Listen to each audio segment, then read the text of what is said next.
Mga igsuon, kung giayo bitaw nato og huna-huna ang usa ka desisyon, whether para sa imong kaugalingon or para sa uban, mamaayo pod ang epekto ana. Like for example, para sa kaugalingon. Kung gusto bitaw nato bag-ohon atong kaugalingon, atong sugdan pinaagi sa pag-usab sa atong huna-huna. Kung positive thinker ka, dali ra kang mulambo kay kaya nako ni imo mangyud nang buhaton. Pero kung negative thinker ka, kung bitter ka, pareha aning ampalaya nga niya sa akong t-shirt, dili ka motivated. So magpabilin ra ka diri sa ubos kay sige kag reklamo, pait ang kinabuhi, dili ka mulambo. Diri na sugod tanan. Ikaduha, para sa uban. Kung maayo bitaw ang imong huna-huna about sa usa ka tawo, mamaayo pod imong tinagdan niya ug dili pod siya mabutang sa alanganin.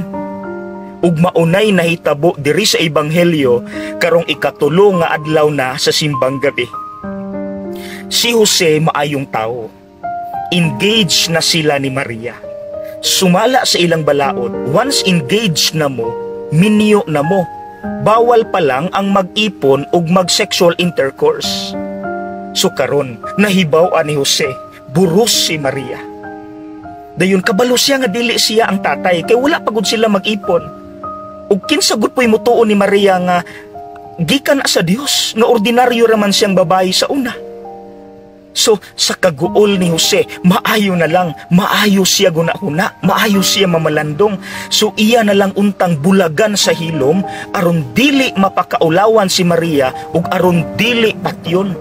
Kay naa sa ilang balaod, once masakpan ka nga kaning adultery, batuon ka hangtod mamatay ka. Wala na unta tay mamameri karon, mao nang magpasalamat ni Jose for a good decision. So mga igsoon ningon ana pud unta ta.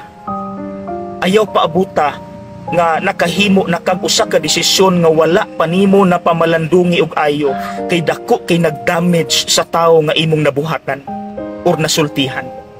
Siguro magmahay ka sa katapusan but the damage has been done. Ulay na. So mga igsoon, if you want to decide well, think well. Diri na magsugod tanan, tanang mugawa sa atong baba og atong actions. Diri na magsugod tanan.